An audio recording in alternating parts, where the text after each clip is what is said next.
All right, here we go. Willie D, welcome back. Yes, sir. It's time to step on some motherfucking toes. Man, fuck them hoes. That's right. That's right. All right, so last time you were here, you had just done the song Coon, Yes, sir. where you, trashed a whole bunch of people. Mm-hmm. Stacey Dash got it. Yes. Who else got it in the first one?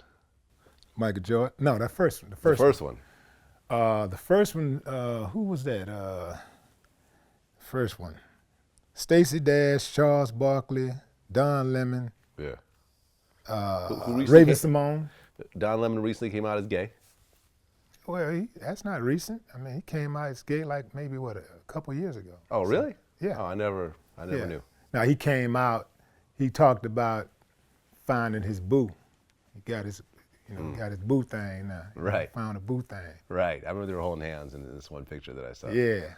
Right. But now you have Coon Part 2. Yeah. Creflo Dollar got it. Ben Carson got it. Mm-hmm. Steve Harvey got it. And Michael Jordan got it. Mm-hmm. Now, Michael Jordan. And Ted Cruz got it. Ted Cruz got it too. Michael Jordan's one of these, mythical figures, really, when it comes to pretty much everybody. But why did you decide to single out Michael Jordan on the song?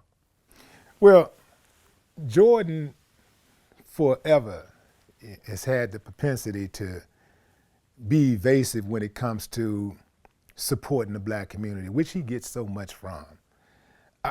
To this day, I still can't figure out why black people would wear a pair of Jordans, why they would put Jordans on in the first place. Because Jordan does nothing but take. Now, I know that he gave about a year or so ago, but that was a publicity stunt because he was facing a lot of backlash over people getting injured in line while waiting on his release of his shoes. People getting injured, people getting killed. Right. I spoke to one mother whose son was killed and over a pair of Jordans, and Jordan called her and extended his condolences, and he told her that I'll be in touch, I'll call you back, and she never heard from him again. But little simple things like this, man, like with those Jordans, like I understand that, hey man, you make the tennis shoes, and it's about I can't be responsible for what people do to get the tennis shoes, how they people act and all of this stuff, standing in line and the frenzy. I can't be responsible for that. But I can't be responsible for their behavior.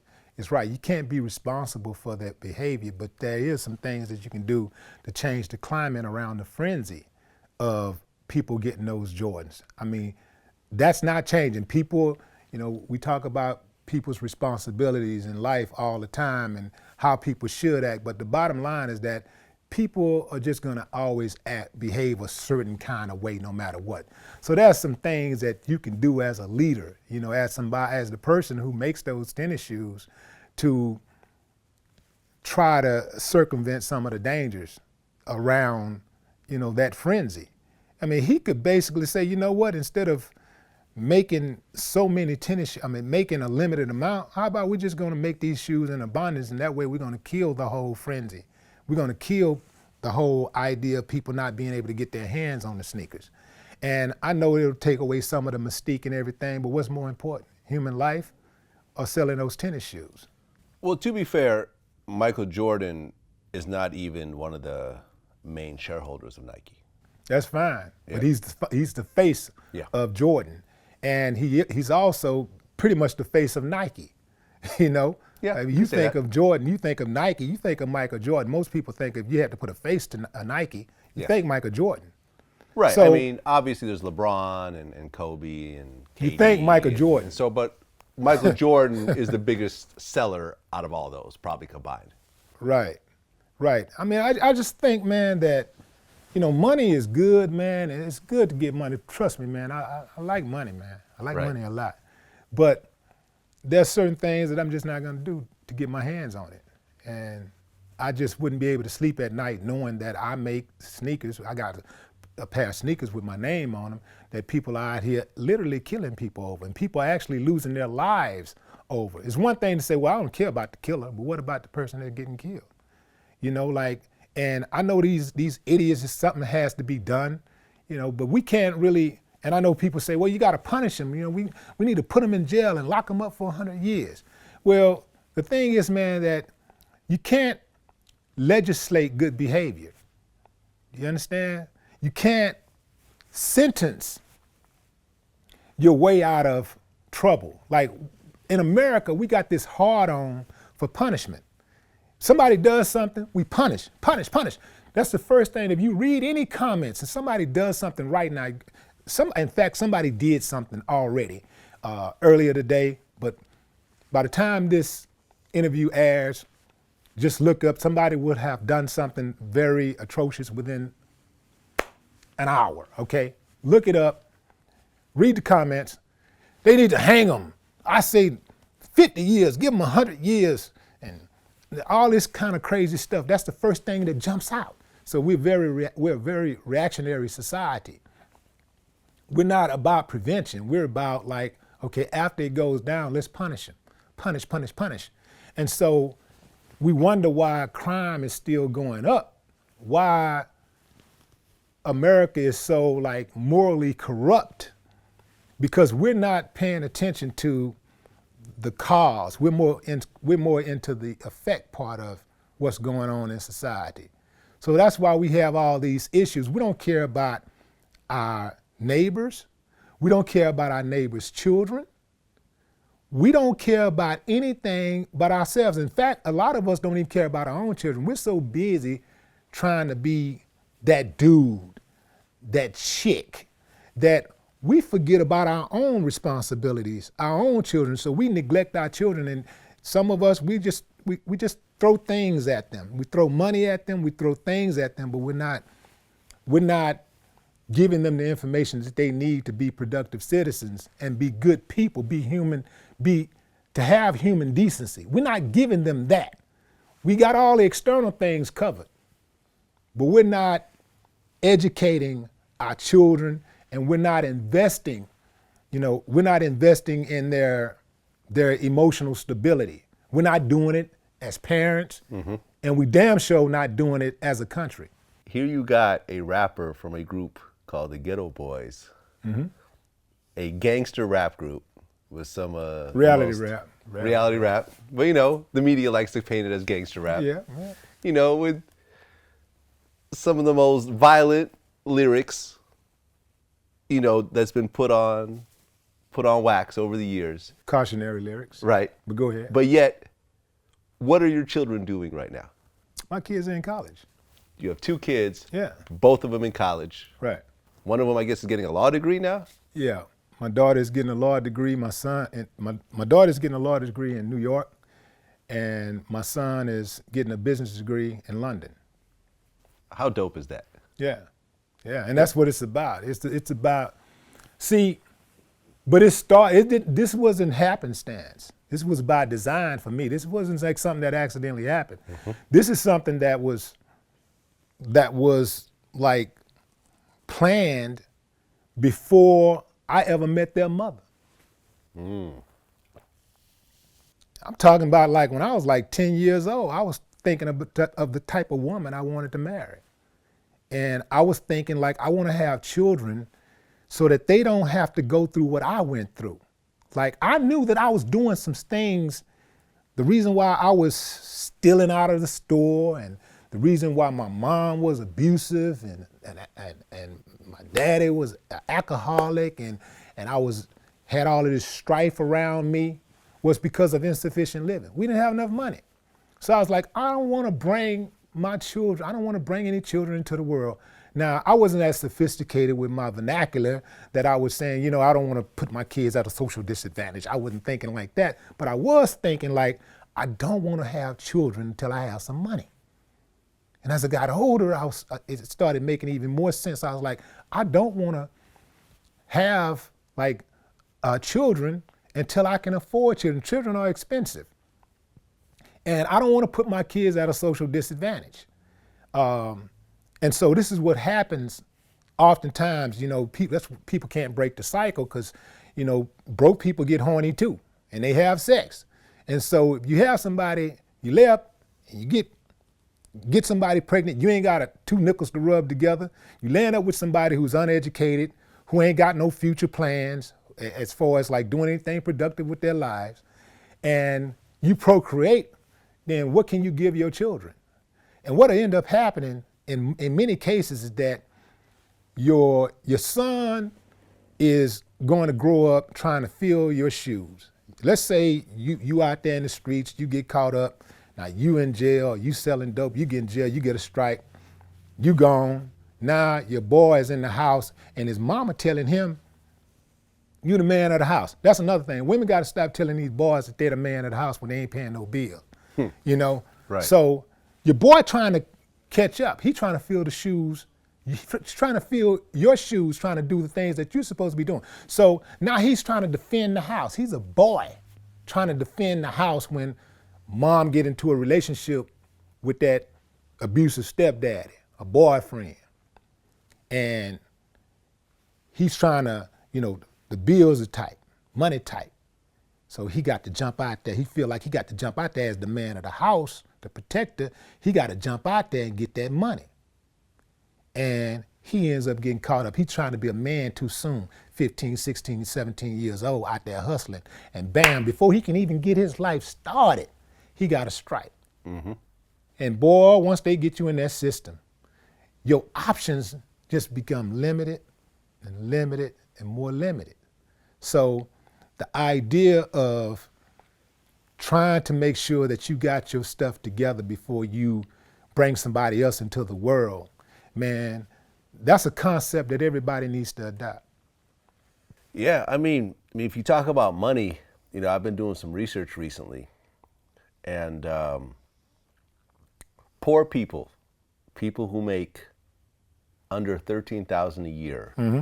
on average, spend 9% of their income on lottery tickets. Wow. Imagine a man or woman who's making $100,000 a year spending 9% of that on lottery tickets a year. Wow. Who do you know that makes 6 digits that's spending thousands of dollars on lottery tickets? I bet you don't know a single person. I don't know anybody, but I was back then in the early days when the lottery first came out. I was making that money, and I was spending, I don't know how much money. I probably did spend 9% of my income selling, buying tickets, because I was like, man, I got the hit. But that come from that street mentality. That's right. That hustle mentality. Like people that come from means, people that's used to having money. And when I say used to have money, I'm not even talking about being rich. I'm just talking about used to having money, having enough to have the necessities taken care of, and some of your wants. People like that, they don't go overboard. They have a better understanding of money and how to use money. People that come from streets like me, for a long time, it takes a while to get that out of your system, that quick dollar out of your system. Yeah. And so for me, it took so long, man. I remember my kid's mom told me to buy a McDonald's, right? And I was like, okay, that sounds good, McDonald's. So she do the research. We find out, okay, we got to go and do this training for 6 months. And thinking about the money that it cost on top of that, that's fine. We got the money taken care of. But I'm like, 6 months training so I can know the ins and outs of running the business? Man, I ain't got that kind of time. Shit, I'm getting money right now. I'm getting good paper right now. I'm not finna be sitting up in no damn restaurant for 6 months in Beaumont, Texas somewhere, trying to learn the ins and outs of no damn McDonald's franchise, man, and not getting paid for 6 months. I'm putting all this money out here, and I can't see no money for over a year. I'm not gonna see any money. I was like, that's too long. I can't do it. Yeah. Yeah. And now you get older, you be like, man, 6 months ain't nothing. Yeah. A year ain't nothing. 5 years ain't nothing to plant that seed so that 10 years ain't nothing to plant a seed that's gonna get you paid for the rest of your life. McDonald's, that money on cruise, man. That's the thing about young people and poor people, that there is no concept of long-term planning. Right. There is no concept of putting in the work. You know what I mean? Right now, everyone's talking about Bitcoins. Everyone wants to make that quick money flip. You know, I have a stock page called Vlad Stocks, and I'll put up and say, oh, look, you know, I told you guys to invest in Netflix a month ago. It's gone up 7-8%. You know, since then, people are like 7-8%. I ain't talking about that shit. I've doubled my money in Bitcoin in a week. Right. You know, or you know, I put my money in some weed stocks. That's, you know, all these money, you know, all these penny stocks and so forth. Right. You know, but lo and behold, all that quick money is going to go to zero. Yeah. Eventually. Well, I don't think it's gonna go to zero. Not with cryptocurrency. I don't think, because I've invested in it also. Yeah. Like I invested in Bitcoin when it was $5,700 a coin. Yeah. I invested in it. I think that was back in like June, July, something. I can't remember exactly when, but I had knowledge of Bitcoin 4 years ago. Mm-hmm. And I was working out, me and this guy, we was negotiating a deal to work together, and we couldn't get the numbers right, so I walked away from the deal. And this is back when Bitcoin was like a few cents, man. I'm like, I walked away. So imagine like what I could have done if I would have gotten in back then, where I would be. But I watched it for years. I would hear things about it, and I just kept ignoring it. And then one day, my buddy called me and said, Will, man, you might want to take a look at this, man. It's like, you know, it's right $700 now. I said, man, I ain't messing with that, man. I'm good. Say, Will, you might want, man, it went up, man. It went up 100%, man. It's $1,400. Nah, I'm good. Man, Will, this 2,000. He would call me every few weeks. It's Bitcoin at 2. I know you said you don't want to do nothing, man, but it's at 3,000 now. And I still sat on, when it got to 5,700, I was like, you know what? I just went on and chunked the money over there. And within 2 months, I tripled my money. Now, that's not gonna happen for everybody, you know. It's still a risk. All of it is still a risk. It's a major risk. But it's a risk, it's a major risk. But like, for me, you know, it's not just about Bitcoin though, you know, because you have other cryptocurrencies out there. You got also. like 2,000 different currencies. And the thing about it is that it's like if like anything, if you get in when it's cheap instead of going in when that stock is $100 or $200, $300. If you got $100 to chunk at something that's under a penny, you know what I mean, or a penny, and it mess around. If it hit, you great. If it missed, okay, you lost $100, but how many times have you blown $100 at the club? Right, if you're talking about $100. But if it hit, if you drop $100 on a coin and it hit, and you only pay a cent for that coin or a couple of cents for that coin, and that coin hit, then that's a nice little come up.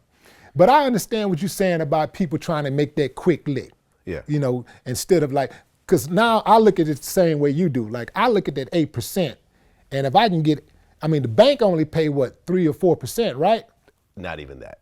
So maybe a third of 1%. Yeah. In a savings account. So whatever it is on that bank, whatever it is the bank pay, I mean, investing in stock and these cryptocurrencies, you know, or I'll just keep conservative on your end. Just investing in stocks alone, it's a better move, you know. But you got to do your research. 100%. You know. Yeah. 100%. You know, I mean, and I've been investing nonstop since 2011. Mm-hmm. I put my whole portfolio out there. It's Amazon, Netflix, Facebook, and Google. Right. These are all companies. The ones that ain't going anywhere. The ones that's got that money. The ones that aren't going anywhere. Yeah. The ones that are well run. Right. The ones that in our lifetime is probably not going to go anywhere. Right. And I've slowly made money over the years to the point where, you know, I pulled in like 41% in 2017 off these companies. Right. You know what I'm saying? Right. Now, not, you know, and this is using a method where I don't feel like I'm risking everything, you know, and I'm confident enough in these companies to put a majority of my savings into these, as opposed to saying, I'm just gonna put $100 in crypto. Right. You know what I mean? Because you know that it's so risky that you're not gonna put a lot into it.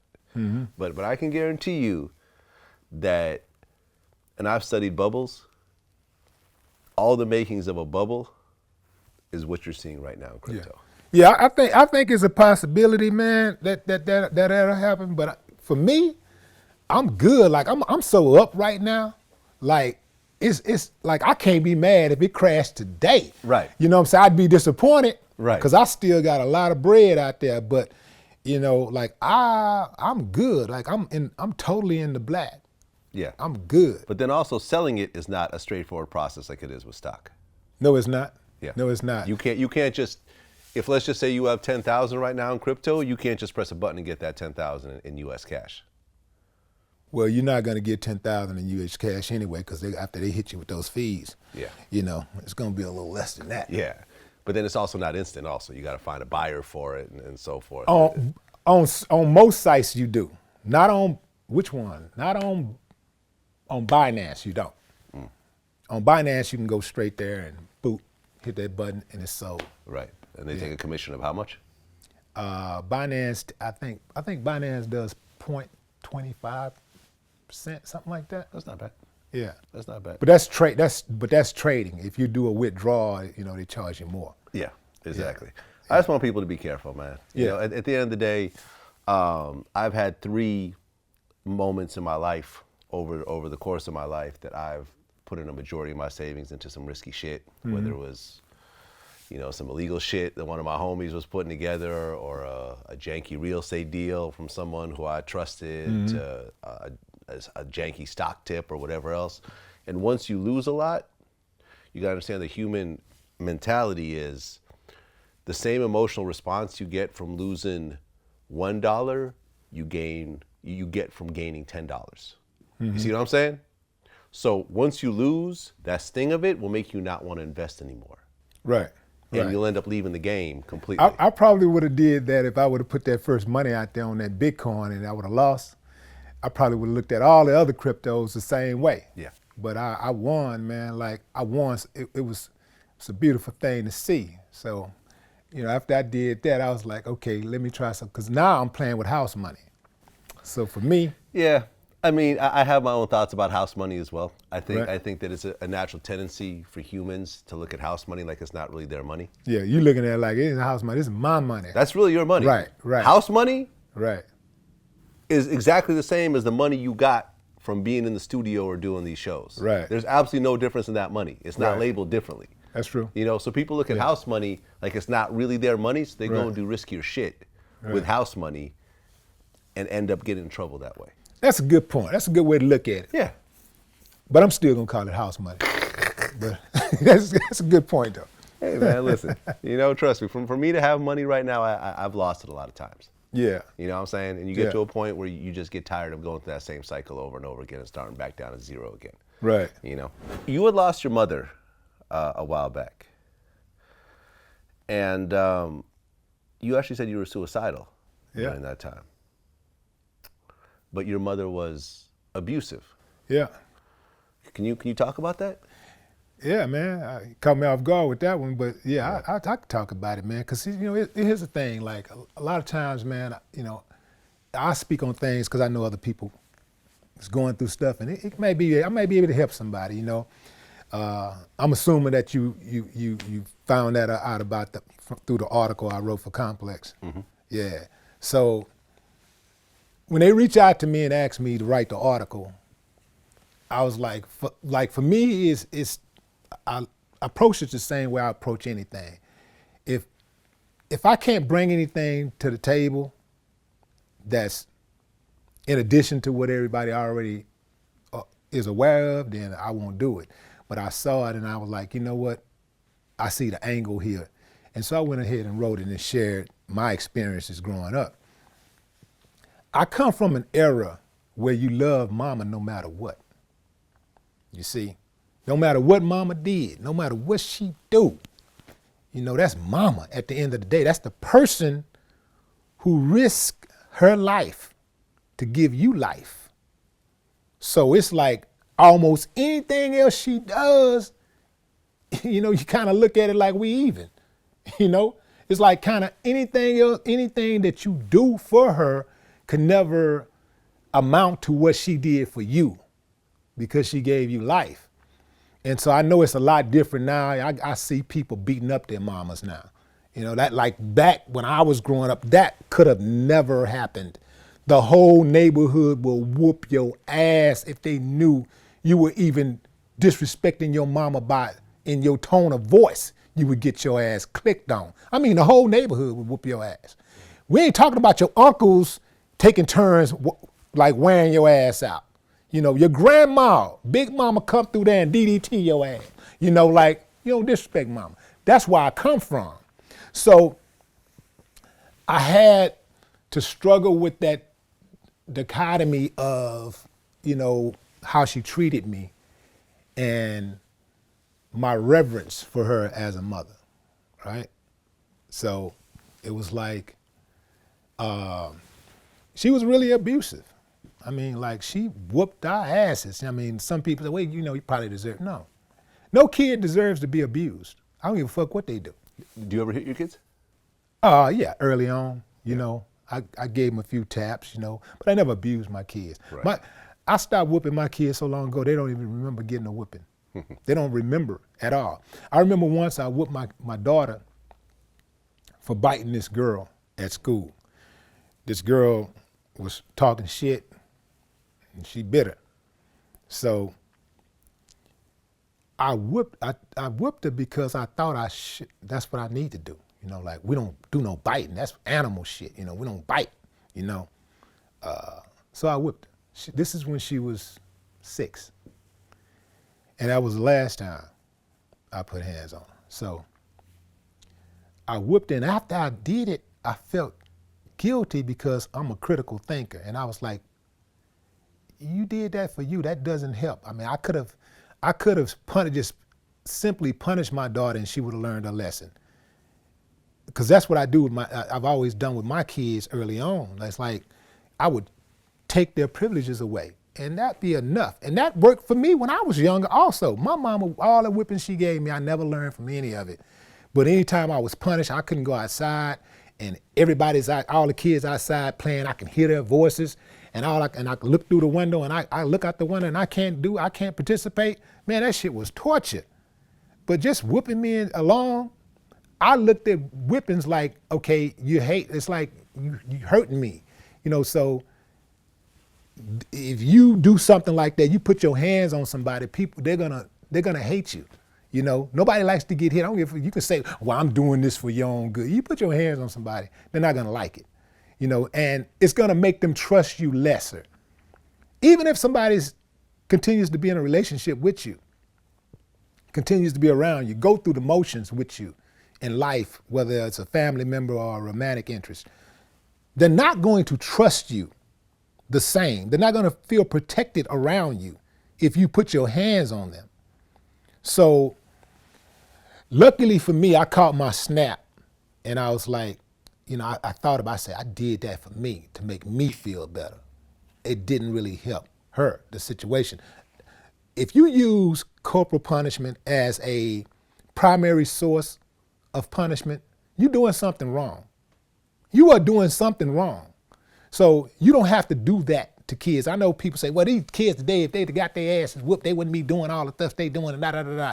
No, if they would have been disciplined. Discipline don't always require ass whoopings, but it requires some form of punishment, but consistency. You have to be consistent, and they got to know that you're serious when you say you can't use your phone for a week, you can't use the computer, you can't go to any parties. I don't give a fuck whose party is, how important it is. I don't care if the whole school is going to the party. Your ass ain't going. And you stick to your words. They know how severe it is. They know how serious you are. The next time around, they're gonna be like, no, because I ain't gonna be able to talk my way out of that one. You know what, I'm just gonna leave that alone because I don't wanna have to go through that again. So, and in addition, I really do believe that men should avoid putting their hands on little girls at all times.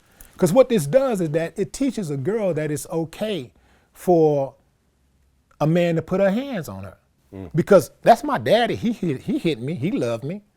This is my boyfriend, this is my man, he hits me. So it doesn't mean he don't love me. I mean, he loves me. You know, we're in a relationship. He hits me. He's abusive, but I know he loves me. No, if he's going upside your fucking head. He don't love you. He don't love you. Because that's what we do in life. Oftentimes, we hurt the people that we should love, not the people that we love. Because what you love, you don't hurt. Like when people say, well, I love myself. If you love yourself, you're going to treat yourself like royalty. If you love yourself, you're going to make sure, if you truly love yourself, you're going to make sure that you're not out there eating all that greasy ass food that can kill you. That's going to take you away from your family, clog up your fucking arteries, and make you check out of here prematurely. If you love yourself, you're not going to be out here racing on the highway, in the city, smashing the gas, street racing, knowing that any little wrong turn, any overcorrection, and you out of here just like that. If you love yourself, you're not going to even allow a toxic person to remain in your space for too long. You're going to get them out of the way because that negative energy is dangerous and it kills. Right. It's stressful. And so people who love themselves really do treat themselves well. And so I just find that, you know, as life, as just living life and learning, that a lot of things that we learn, we pick up along the way, we think it's okay because that's how we were raised. But each generation is supposed to be better. You're supposed to try to make each generation better. Take it to the next level, okay? This is what I did. Now it's up to you guys to take it to the next level.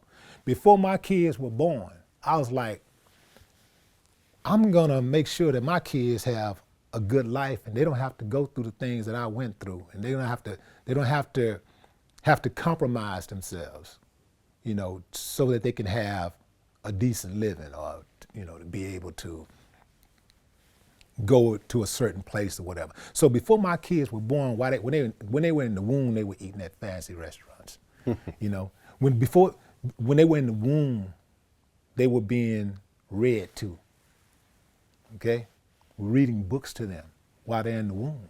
Nice. You know, all of this type of stuff, man. Like before they were even born, it's already like so. You know, what's the plan? Okay, we want them to go to this type of schools. Want them to have, because we want them to have access. You know, we want them to have options. Right. You know, Your mother, yeah. she died, Mm-hmm. but you actually end up becoming suicidal. Yeah. Why is that? Yeah. Well, it was about having that one constant in your life not there anymore.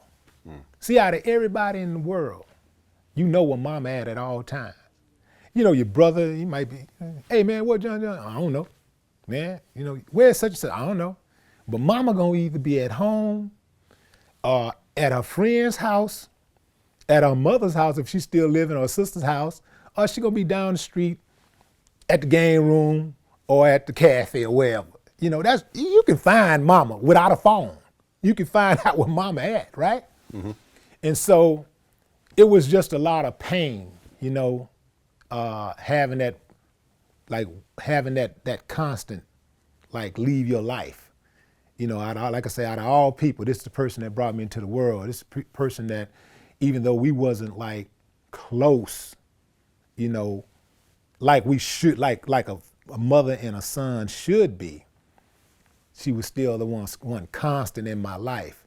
And so I also felt some regret because I don't feel like I lived up to, at that time, I didn't feel like I did the best that I could do, right? I didn't feel like I had lived up to the standard of a son, right? Even though, you know, I went out there and I became successful and I bought her a house. When I first started making money, I bought her a house before I bought myself a house. You know? As you should. Yeah. So that's what I did.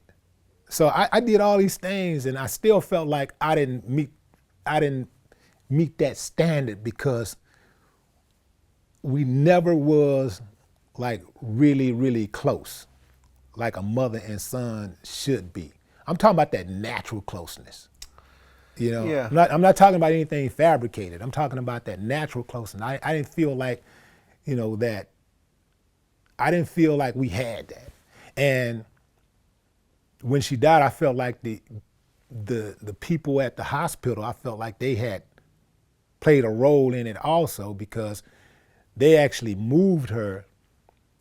She was on life support, and they moved her. When they moved her, tried to move her to another bed to change her dressing, she the tube came out. And then she went into cardiac arrest.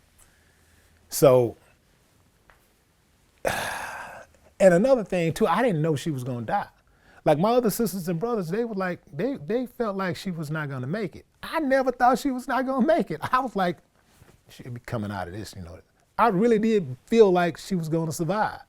Because I was at the hospital every night. I slept at the hospital on the floor. And so when it happened, it like really threw me off. It shocked me. I was really shocked. I wanted to kill the damn nurses and the doctor seriously. I seriously sat on my bed and I thought about taking my guns up to the hospital and airing it out. Shooting up the hospital. Yeah. I Because thought about it. Because you felt it was their fault. I thought it was their fault. I thought that if they wouldn't have moved her, you know, the tube wouldn't have came out of her mouth and she wouldn't have died, you know? I thought it was their fault. I really did. I seriously thought about going up there and airing it out. I'm glad you didn't. Yeah, I'm glad I didn't either, man, because it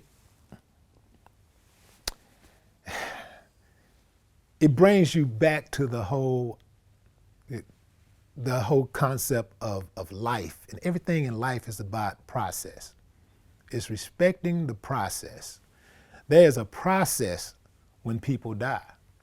And we all, as sure as we're living, we're gonna die. So the process is when somebody dies, when a loved one dies, you go through your shock phase and you grieve. And as you grieve, you continue to live, to do the things that you do to live. You go to work, you deal with your children, you celebrate different milestones in other people's lives, your loved ones and friends. You celebrate those milestones. You just go through life. You just keep living. You keep moving. That's the process. And what happens is that as you keep moving in life, when you experience tragedy or you experience any type of, misfortune, you move, you keep it moving, right? And as you keep it moving, whatever it is that it was that caused you this great amount of grief, it becomes like that object in your rearview mirror when you're driving. It becomes smaller and smaller and smaller and smaller and smaller. And most of these things, when you look back, you give it some time, and you look back and you say, man, I can't even believe I was tripping like that. And as it stands, my mom's death was the most tragic event in my life, and I can't believe I was tripping like that. It's the same thing with relationships. If you're in a romantic relationship and it ends, say you felt like it ended and the person did you dirty. That person did you wrong. It was wronger than two left shoes. Okay, in life, the process is, you did me dirty, cool. I ain't fucking with you no more. And besides not just fucking with you no more, you know, I wish that we could be together, but I understand that how you feel, so we can't be together. I got that now. I understand. I finally got it. My friends been telling me you wasn't shit. My mama told me you wasn't shit, but I got it now, okay? You know, you don't want me, I don't want you. I'm hurt, but the process is for me to move on, continue my life, continue to get up, go to work, take care of my business, take care of my family, my children, whatever obligations I have to do that. Hey, go out every now and then and, you know, have a little fun. And I might think about it while I'm having fun. But if I keep waking up and going to sleep, keep waking up and going to sleep, that problem, you're gonna get smaller and smaller and smaller and smaller. And somebody else is going to eventually come into my life, and they're going to be this big giant thing that's this person that's in my life that's more significant than everybody else besides me, right? And I'm not going to be tripping on you. And so at some point I'll be like, man, I can't believe I was tripping on this motherfucker like that. Right. That's the process. So you respect the process. In life, there's a process. If you're trying to get a job and you go fill out an application, after you fill that application out, after you fill out the application, you don't walk out the door and get on the phone and call the company. Hey, did y'all decide yet? You know what I'm saying? You give it some time, let these people figure out what they want to do. And, you know, maybe you'll ask them, you know, how long do you think it'll be before you make a decision? Probably about 3 weeks, maybe a week. Okay, cool. You walk out the door. Hey, y'all made any decisions yet?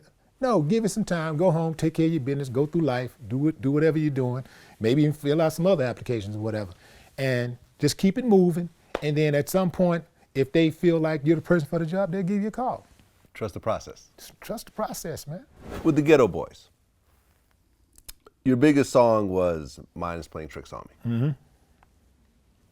Originally, that was supposed to be a Scarface solo record. Right. Why did you guys go from that to all three of you guys jumping on the song? That was something Jay did. You know? Jay? Yeah, Jay. Jay did that. I mean, he saw that. He was like, he listened to the song, and he was like, I heard the song too. And I know it was a Scarface song, and Jay listened to it. He was like, man, this needs to be a Geto Boy song. I didn't think of it one way or the other, because I never like got caught up in songs. Like, I always feel like when you're making music, you just go in, you make the best song that you can do.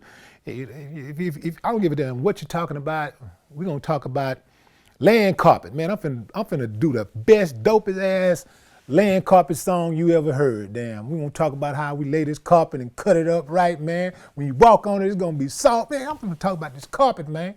And I'm just gonna go in on this carpet, Land Carpet.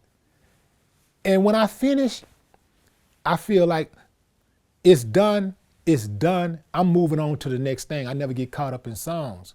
Like I don't look at, when I go in the studio, I try to make a classic, not a hit. Because a classic, I feel like, will stay around for longer than a hit will. So when the song came about, you know, like, Jay was like, hey man, I think this would be a good Geto Boy song. And we just ran with it. It wasn't a whole lot of thinking behind it. I don't know if Brad ever even protested. I don't think he did. But yeah, it became, thank God it became a Geto Boy song. And you know, so Brad already had like 3 verses to the song already written. That's why he has 2 verses. And I have 1 verse and Bill has a verse, because Brad gave Bill his 3rd verse. And I came in and wrote my verse. And that's why the song is structured the way it is. Well, and it became the biggest Geto Boy song of all time. Yeah. I wouldn't say it's my favorite Geto Boy song. Yeah. You know, there's definitely other songs that I like. Right. I like better personally. Right. You know, because I thought that the first official album, you know, the one with the mugshots on the cover, I don't know if that's the first or second technically. That was like that record was a what do they call it? Like a re-release? It was a re-release. Yeah, when we added 2 songs. Right. Yeah. That's why I'm saying I'm not sure if it's the first or Grip second. It on That Other Level was our first official album together. Yeah. Myself, Scarface, Bushwick, and Ready Red. That was our first official album together. Big shout out to Ready Red, the guy who gave us our sound. Red gave us that sound, man. It was so different. Like, you know, he gave us our sound. So big shout out to Ready Red. Right. But, you know, that song is still played today. Yeah. You throw that on in a party, people of a certain age is going to go lose their fucking mind. Right. Lil J was such an important figure in the Geto Boys. Why do you think Lil J is so feared? Like, you say the word Lil J and You know, a shiver goes through everyone's spines. You know what I'm saying? Like, you know what I'm saying? Like, you hear stories that he has a pig farm on his mansion, so you know people scared to go have meetings at his house. You know what I mean? And that type of thing. As someone who then knows him really well, that was so instrumental in your life. Why do you think that is? I don't really know where it is, man. He's a good guy. Yeah? Yeah, he's a good guy. You know, like he's a real dude as far as like, you know, the thing is, I know he got a new book coming out called, I think it's called, The Science and The Science of Respect or something like that. The Science of Respect. Something along those lines. Okay. But respect is a big thing in Texas. You know, like respect me. You know, respect my mind. You know, respect me as a person. I'm gonna respect you. And if you don't give that respect, then it's important that you learn the next time to give that respect. Right. You know, I mean, it's a respect thing. Right, because I remember the last time I interviewed Scarface, he was misquoted in some article that he did. I don't know if it was Rolling Stone or something like that. But the first thing we did was we sat down on camera, and you know, well, he said some things about Lil J, which were taken out of context and was misquoted. Here's the thing with what we do, you know, James and I. We have a family business. Yeah. And our family business is family business. So for somebody to take, you know, that and put it into a where I'm like feuding with him or something is not, Yeah. you know, that's not cool with me, you know. Right. Because Scarface wanted to make sure that the respect level was there across the board. Yeah, I saw that video, but I can't really remember everything that happened in it. I know that, but yeah, I really can't remember exactly what he was saying, what it was he was saying. Yeah. But It was a while ago. yeah, I can't remember exactly what it was he was saying, but you know, I mean, Jay's that dude, you know, like any man who, you know, deserves, who gives out respect that deserve that respect. So if you don't give that respect, that's what I'm saying. Like a lot of these new dudes, I don't know why it's such a surprise. Like if I don't know why it's such a surprise that somebody would fear somebody that gets disrespected or, you know, or who demands respect. I don't know why. Like, I don't like, that throws me off. Like, I believe, like, cause I automatically give people respect just because I want my respect, right? I understand that if you become disrespectful, then the bet is off. All bets are off if you just out the gate being disrespectful, you know. But unless somebody is disrespectful to me, you know, I can be very disrespectful if you're disrespectful to me. But other than that, I don't care who it is. I don't care if it's a baby. I'm very respectful. You know, even my nieces and nephews, like, they treat me a little different from the way they treat some of, you know, their other uncles, and because I've always given that respect. Some people feel like they don't have to be respectful, so they disrespectful, right? And then when you're disrespectful, you get what you get. Right. Yeah. You and Bushwick Bill, allegedly there was a physical altercation between you two? A few times. A few times. Yeah. Recently? No, not recently. Not recently. No, it's been years. Back in the day. That was way back in the day. I cannot imagine you and Bushwick Bill being physical with each other. Yeah. I mean, you're just quite a bit larger than him.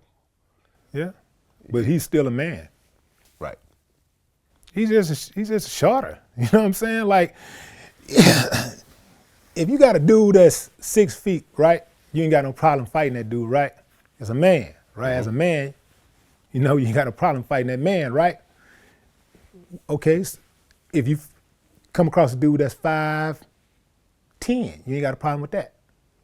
You ain't got a problem fighting a dude that's 5'7", right? It's a man. Okay, this dude is 4 feet something. You know, you shouldn't have a problem with that if you feel like, you know, there's an issue that needs to be resolved. Sometimes, you know, sometimes shit gotta get physical, man. But it's like this, man. Bill, it's like that. It's like that brother, man. That you just bump heads with sometimes, man. And Brad too. Me and Brad ain't never got physical, but we like these fucking dysfunctional ass family, and ain't none of us perfect. So we bump heads from time to time. Thank God, we passed that, that stage of being physical and shit with each other. But, these dudes are like brothers to me, really they are, And so we get into it and shit. We don't talk to each other, we don't see each other for a while and shit, and then we see each other and then it's all good again, But Bill can be very fucking disrespectful when he wants to. Like, he can be very fucking disrespectful. I mean, extremely disrespectful. So, what come with that, I mean, are the Geto Boys still together? Because I heard that something had happened in the last tour where, you guys might not still be together anymore, or is that Yeah. just... Now, here's the good thing. Like, every time the Geto Boys do the last show, we've broken up. We're disbanded, So it's like, next month somebody might be like, hey, listen, y'all want to do this? And then we like, hey, you want to do this shit? I don't know, man. What you want to do? Woo. All right, we back together. It's like that. So GB ain't never really officially broke up. Ever. Really. Yeah. I mean, I guess because the reality is that,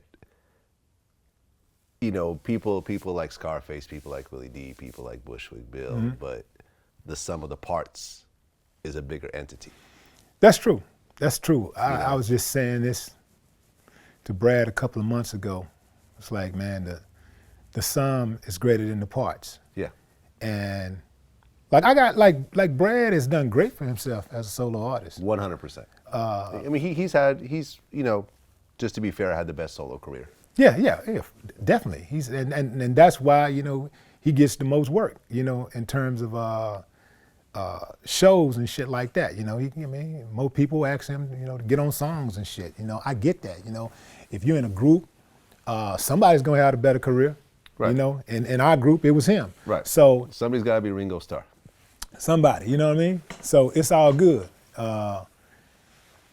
So I look at it like at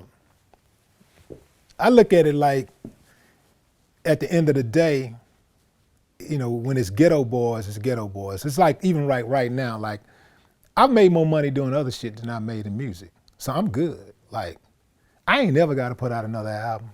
I ain't never, ever got to do another show. Like the money good over here. So, I started investing in real estate in the early 90s. Like a lot of people were buying, was spending, I was buying, talking about investing. So I'm good over here. Can you say how many properties you own? Nah, I mean, I ain't get into all of that stuff, but okay, fair enough. I can tell you that, but it's not just real estate, like I told you, I buy and sell cars, anything that I feel like can make some money, it's a good look,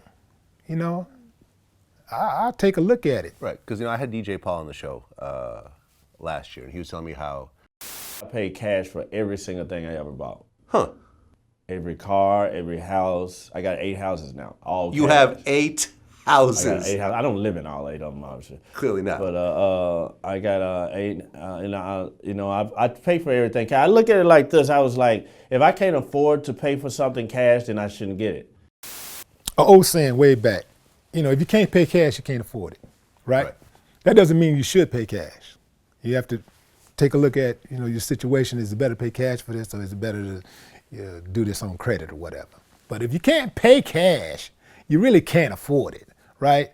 So I get where he's coming from, because like when you buy houses, the typical mortgage for a house is 30 years, right? Right. So you can basically say whatever the amount of that house is, you can triple it That's basically what the amount comes out to. Right. And in the beginning, all you're paying is the interest. All you're paying is So interest. so halfway through, you could walk away from it and still owe the whole amount, pretty much.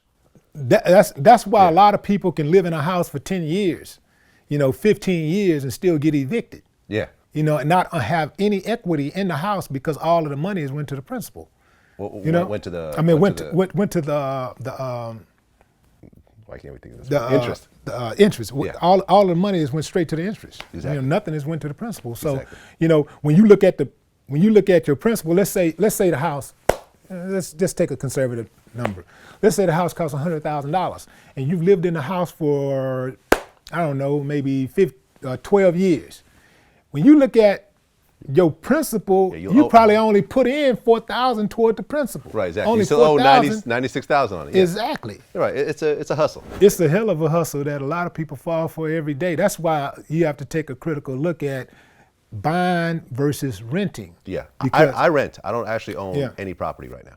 Yeah. I've owned property in the past, but right now all my money is in the stock market. I don't. Well, if you do buy, it's good to buy and let somebody else lease or rent or whatever from that property. That's how you make that property work for you. You make your money work for you. Yeah. You don't just buy, just be buying stuff. Like, if I buy this, if I spend this money, how can I make this money that I'm spending work for me? Yeah. How can I get money back? I had Trick Daddy on the show recently, and he said something that I think resonated with a lot of people. He said that the old wise man once told me, if you could look in your closet, look in your driveway, and look inside your house and see more money than you can see when you look inside your bank account, you's a poor fool. Damn, I like that one. Trick, I'm still in that what account? Still in that one, man. I like that. I like that. Yeah. That's true. If your clothes and cars are worth more than what you have in your bank account, that's true. You're broke. That's true, man. Look, when I first started getting money, man, I spent so much money on stupid stuff. Yeah. I'm talking about $1,500 shirts, $3,000 suits. When you buy a $1,500 shirt, you can't wear that shit but one time. Because everybody gonna remember, like, that's a $1,500 shirt. Like that suit, a $3,000 suit, people gonna notice. There's something about that thing. And it has no resale value. When you try to sell it, if you tried to sell it, in fact, you can try to sell it back to the same store you bought it from, and they'll call the police on your ass. Man, if you don't get your ass out of here, sucker, and I hated that once I figured out what was going on, even the jewelry. Man, you spend $100,000 on a necklace, and once you get on up out of that store and you try to come back, man, you'd be lucky to get 10 cents on the dollar for the same necklace. And this is why I tell people, I said, well, number one, jewelry is never a good investment.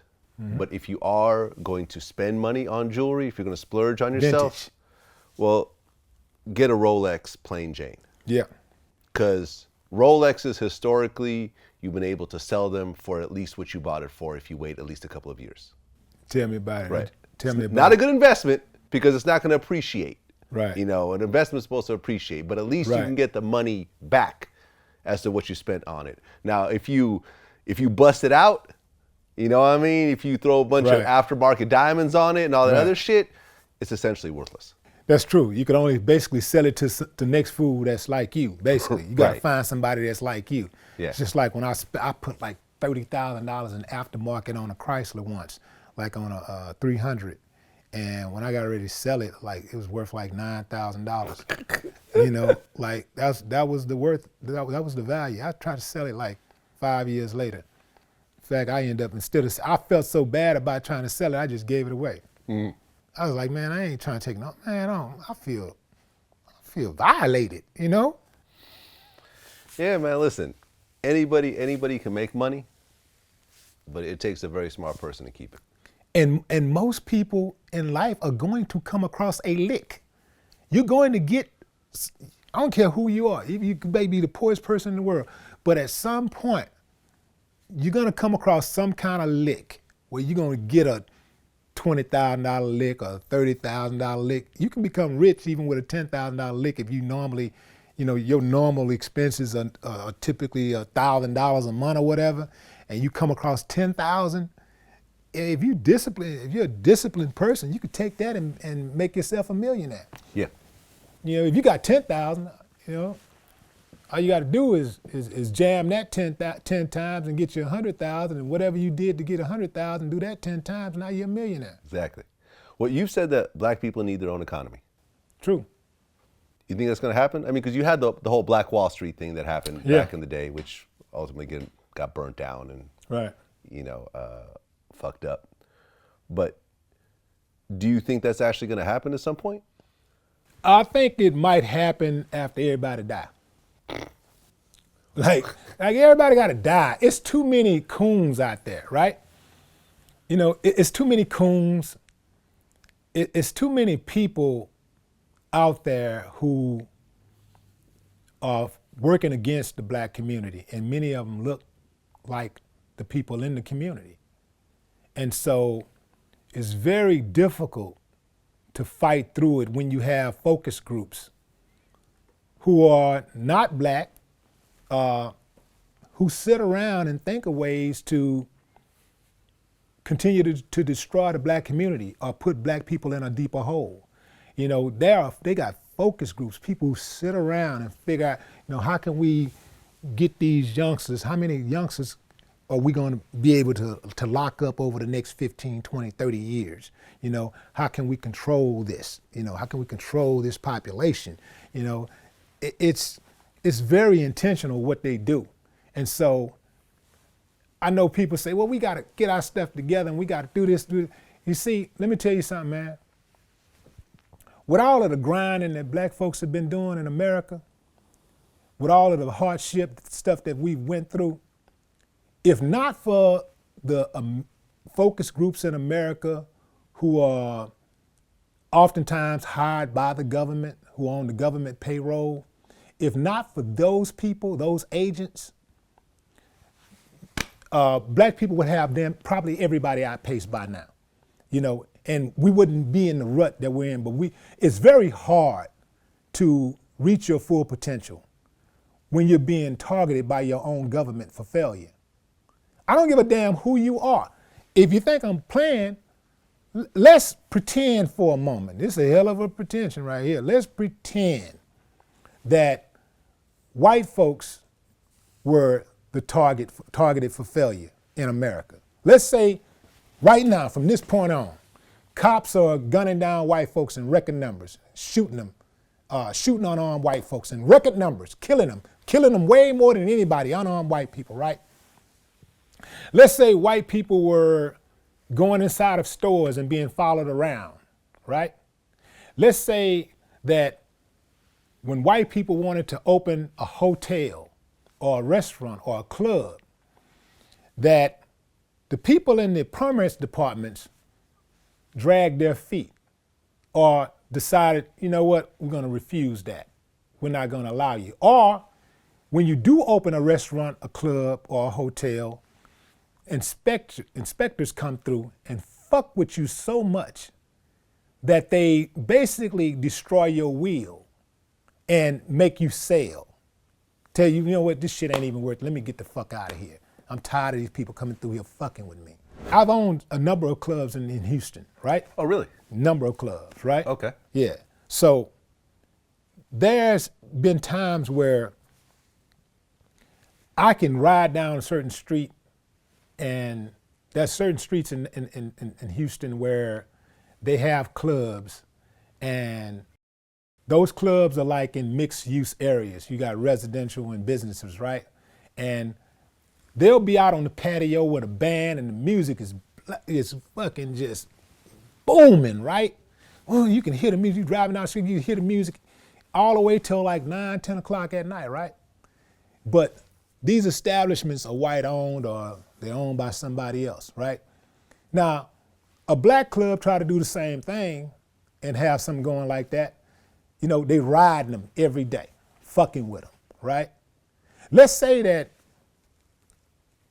in this country, when white folks went to court, instead of being offered preferential treatment, like we all know that white folks get in America, let's say as soon as you come through there, they put some kind of jacket on your back, from day one. I don't give a damn if you're 15 years old, 12 years old. They get you, they hit you with some probation, put you on paper. They sentence you.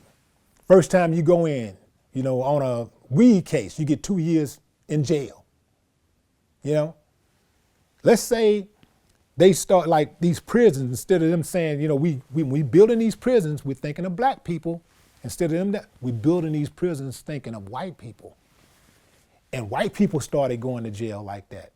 Let's say if all of a sudden, white people riding down the street and they're getting racially profiled, and now they're getting the tickets written and shit. And when you go to court, you see a whole courtroom full of white people mostly, instead of blacks and Hispanics. Now you're seeing white people in the courtrooms. See, white people are not in the courtrooms because they're not fucking riding dirty or violating, having some type of traffic infraction or whatever. It's because they're not being targeted. And they're not being targeted. So let's imagine if they were being targeted, they would fill up the courtrooms. They'd be the ones paying for all of these municipalities, paying for all of these streets and shit like that. Their taxes would, not taxes, but a lot of their extra income that they have, their money, now I won't even say extra income, but just the income that they have to live would be going toward paying fines, paying for tickets and shit like that. And now they're being targeted instead of black folks. How long do you think it would take for white folks to lose their gripping in America? They fucking come unglued. They wouldn't be able to do it. They lose it. It would be a civil war immediately. They'd start a civil war immediately because that would be the culture shock. That would be a fucking shock of of civilization. If that happened here in America, if they just all of a sudden started targeting white people for failure. Black people could have been way further along, even with the black people in America that are the detriments to the community, right? White people, there's a lot of white people who are detriments to their community, right? There are a lot of white people who are not necessarily detriments, but they're idle. They're not really doing anything. They're just living life. They're poor, they're broke, they're uneducated. They're living in the rural America and in the trailer park communities and shit like that. But they're not going to jail. They're not getting stopped while walking down the street drunk and getting put in jail and shit like that. They're not being targeted. So they get to get up and just go through the regular rigors of life, family, problems with the girlfriend, boyfriend, whatever, the kids or whatever. They don't have the extra presence of the police fucking with them. Them on top of that, their problems. They don't get the police on top of their problems, and they're not getting put in prison strictly for being white. They're not being targeted strictly for being white or white and uneducated or whatever. They're not being targeted. But blacks are. Our black people who don't know no better or don't want nothing but just to fucking live and just make it day to day and have that simple lifestyle. I ain't talking about the grind. I'm just talking about the people that just want to just, you know what, I'm cool with just being on government assistance or just having a 9-to-5 minimum wage job and living in a house that costs, $400, $500 a month. I'm good with that and I'm cool. These people are being targeted in our communities, right? They're being targeted for failure. They're being targeted. The white kids aren't being targeted. The white families aren't being targeted. So there's a lot of more upside for them if they wanted to fucking do something. When you're dealing with the situation where anytime a group of people is being targeted for failure by their own government, they're never gonna reach their full potential. I don't give a damn what part of the world you're in. The government makes the laws, the government enforces the laws. So you're in a no-win situation if your government is against you. You cannot beat your government. And what'll happen too is that if you ready to turn up, then they'll just call in the military. Yeah. And America ain't got no problem killing its citizens. They've shown the propensity to do that to black people a few times. They ain't got no problems dropping them drones coming through here killing people. You know, they ain't got no problem gassing. They got no problem, you know, gunning people down. America has no problem with that. And if you white, they'll do your ass the same way if they feel like you're a serious threat against the government. All these militias running around here, you can run around with that malicious shit all you want, long as your target is homosexuals, blacks, Hispanics, Muslims. You good with all that shit. You know, that's how they keep the status quo going. You good with that. But the minute you start that we finna overthrow the government type shit, man, they finna kill your ass. I mean, you saw it with COINTELPRO and the Black Panthers. You know, and I've interviewed, you know, Black Panther members. They told me firsthand, you know, how it happened. Yeah, think about it. You got these communities where people come, where they assist people in the community, and it's beautiful, and it's to help people and help them up and give people loans and stuff like that. They want to do business, tell people where to go to get a loan and educate them and all this kind of stuff. And they can do this stuff without any government interference. So you see the Asians coming up. You see even Hispanics coming up, and nobody is fucking with their organizations. But you start a black organization, anybody doing anything in America to assist black people is gonna be a target. They're gonna become under investigation immediately. So they target our organizations that are out there, that exist to help our people. There are people out there fighting every day to help, and these people are targeted. They try to undermine them. They try to destroy their credibility. They start looking into their finances. They want to get them for tax evasion. They want to, you know, they got all kind of shit, all kind of games that they play. If you really want to ever have a problem with American government, man, just go in there and do some shit where you be helping black folks and watch what happens. Now that's why the coons are thriving in America, because the coons are against the black community. So anybody that talk down on the black community, anybody that talk down on prominent members in the black community who are loved by black people, they're gonna be rewarded. That's how you can really tell who the enemy is. You see these motherfuckers talking down on people that you know is riding for the neighborhood, riding for the community, and you see somebody talking down on them, you know what this motherfucker is about. You can't get caught up in the fancy suit or the job title. You've had issues with Stephen A. Smith. Why is that? I mean, Stephen A. Smith is a bootlegging sellout coon. I think every honorable man should have an issue with Stephen A. Smith. You know, I think any honorable man should have an issue with him. You know, in fact, you know, the white people that Stephen A. bootleg, they got an issue with him too. Right now, he's just serving his purpose. They don't respect him, you see? They have no respect for this dude whatsoever. They be laughing like, this dude is really a fucking coon. You know, like, coon lovers don't love coons. I mean, in terms of like respect them. But put it like this, they love them, but they don't respect them. How about that? They don't respect coons. They don't respect them. And when they get through using them, the coon will see how much they don't respect them. Because they always do. They always reach the point to where with them, they always reach a point where your coon pass expires. You know? It always happens. You can look back. It's been a long time coming for Clarence Thomas though. He been riding that. He been rolling with that coon pass for a long time. He's a Supreme Court justice. I know. That's a permanent job until you die or retire. Right. But you know, this is America, so they can find a way. They can find a way to unseat you if they want. But he's doing such a good job. I mean, he is really doing. The cooning that he does is really some monumental type shit. I mean, it is really. Well, I mean, this is one of the most powerful. Really helps. I mean, it's one of the most powerful positions in the country. It is. You know what I'm saying? I mean, you could almost say he's more powerful than the president. It is. He is.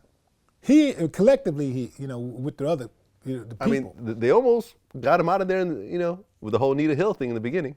Yeah. It was close. I think that was all dog and pony show. I think that was just for show. They probably was like, don't worry. It's almost like when you convict a cop and the cop goes to jail and, he gets, well, not convict, but it's almost like when you indict a cop and the cop goes through the whole process of, he goes through the process of going to court, getting lawyers, having to testify, and you be like, yeah, we're gonna get his ass, we're gonna get him. Right. The whole while, the police union and the lawyers, they sitting back like, we got this, look, listen, you're gonna be all right. You just have to go through the motion of this thing, okay? We got you, you're gonna be okay. Listen, Zanofsky.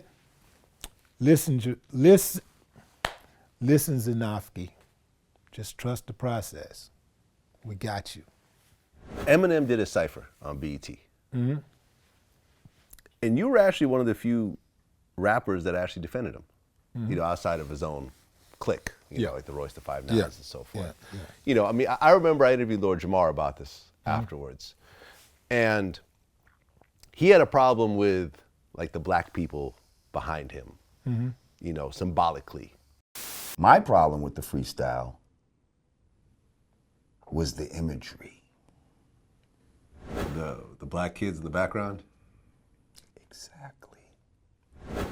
I didn't like the image of a white man standing in the front of capable black men behind him, because I saw people like Conway back there. I'm assuming West Side Gun was back there with him too. Yeah. But I don't remember seeing him. But I saw Boogie was back there, one of his new artists. Yeah, okay. I heard, was that the guy with the afro? Because somebody was an artist back there that I didn't know as an artist, but somebody said that was an artist. Yeah. And then I saw Royce back there. Royce was back there? Okay, yeah. I couldn't really tell who was back there. I could have sworn I saw Royce too. Okay. So my thing as the psychological image of it is we have a white man with capable black men behind him, but he's going to kind of now step into the forefront and speak for us. And it got to the point where Royce even, commented about this as being one of the black people behind him. He said, that's my man, and I stand behind what he's doing. You talking about behind him optically? Or? Optically. Okay. Exactly. All right. But you actually supported what he did. Yeah. Man, first of all, I support anybody that's gonna ride on Donald Trump ass. So that's number one. Yeah. I mean, if you don't like Donald Trump, you hate that motherfucker. You all right with me. Right.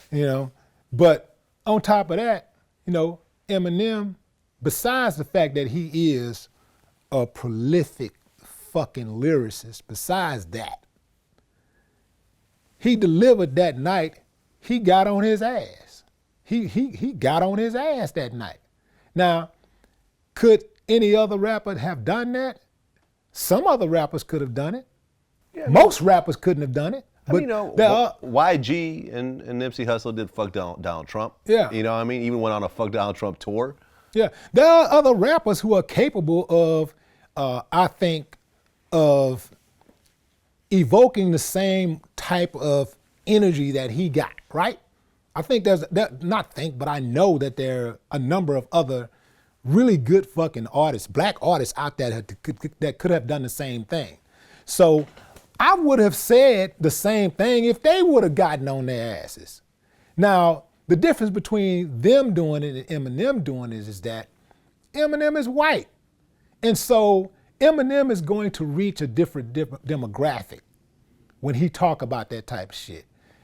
There are other people who might immediately dismiss what a black rapper is saying when he's talking about white supremacy, when he's talking about being judged because of his skin complexion. They'll immediately dismiss it. So I looked at also the influence that came with Eminem making that statement. And I know that there are people that say, well, he didn't risk anything. He didn't risk. I'd be damned. I saw a whole lot of people on the time, I'm never a fan of him again. And I even saw some people making rapper response videos, you know, talking shit about Eminem. You were my hero and now you're saying this and da-da-da. You know, it's just funny how this Trump thing, and even Obama before he left, you know, it's funny how much they have really made people comfortable with coming out of that white closet. It is amazing. It's beautiful though to see it, because a lot of times you just suspect that people are acting this way because of this or whatever. But to get that confirmation is a beautiful thing. Eminem is one of the greatest hip hop artists of all time, period. And some motherfuckers don't like the fact that he's white, but he acknowledged that, look man, I know that I get preferential treatment because I'm white. That doesn't take away from his talent. So I know you pissed off that he gets preferential treatment. I mean, Nicki Minaj gets preferential treatment because she fine, you know? You know, that's just how it is, man. You know, like, you know, we're in America. You know, he's a white rapper who is motherfucking, you know, a top rapper. He's gonna get preferential treatment in America. But the cool thing about M is that he used his white privilege. He knows he has white privilege. He used his white privilege for the good. You know what I'm saying? He used it for good, not evil. Like Trump uses his white privilege for evil.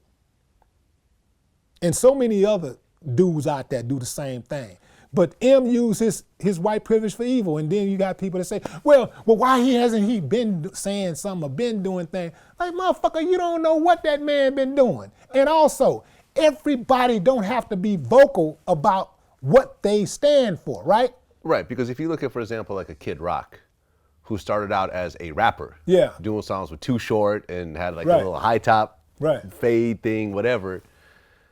At one point, he just said, fuck all this rap shit, yeah, fuck all this black music shit. I'm gonna go do some country rock music and have Confederate flags because there's just more money over here. Now that's funny. That's fine that he says fuck all this hip hop shit and this rap shit, and he go out and branch out and do some country shit. But when he starts raving that Confederate flag and, you know, talking that shit, talking that pro-Trump shit and all that type of shit, you know, it's indicative of his hypocrisy, right? Because, you know, it was all cool when you were over here benefiting from our art form. Yeah. But then when you saw it to be no longer of benefit, you jumped ship. So, you know, that dude right there, Kid Rock a piece of shit for real. And, you know, I know he think he's so high that he can't be touched, but it's a beautiful thing, man. You know, like, it's just a beautiful thing to see motherfuckers that's so high that feel like they can't be touched and all of a sudden they get touched. It's a beautiful fucking thing. But, you know, the way he shitted on hip hop, the way he used hip hop and then try to shit on hip hop, the way he used black people and then try to shit on, it just lets you know the dude is he's an opportunist. Yeah. You know, that's what he is. He's an opportunist. He sees what's paying his bills now, so he's saying, fuck y'all, you know, wave that flag or whatever. But he'll get his reality check soon. Trust me. It always happens that way. Yep. That's what it is. Willie D, man. Always a pleasure when you come through. For sure. My man. My man, Vlad. Yes, sir.